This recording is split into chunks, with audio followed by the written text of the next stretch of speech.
Kindly subscribe to our YouTube channel, see how to. Click on the subscribe button below and also click on the bell beside this. This will notify you once we drop a new video. Thank you.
Mo fi àkókò yìí kí àǹtí mi Fathia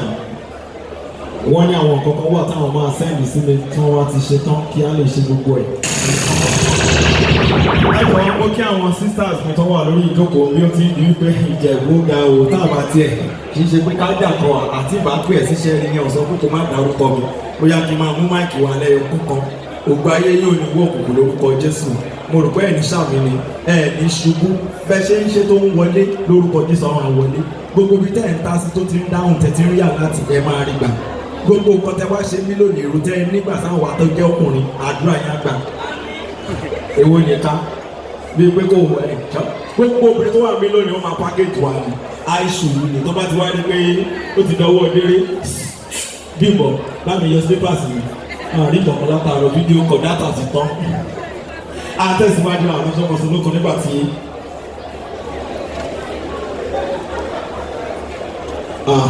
tòwọ́sẹ́ tí ò lè gbà fún absati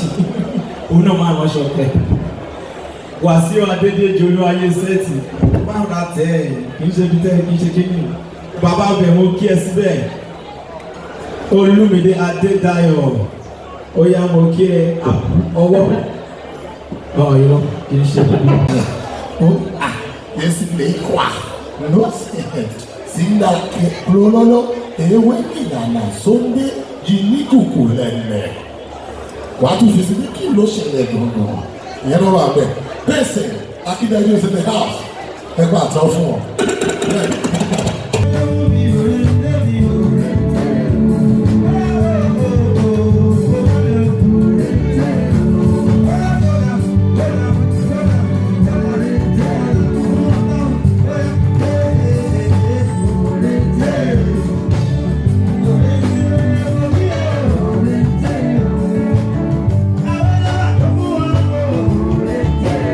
Thank you so much for watching. You want to see more? Click below and subscribe because we drop video every day.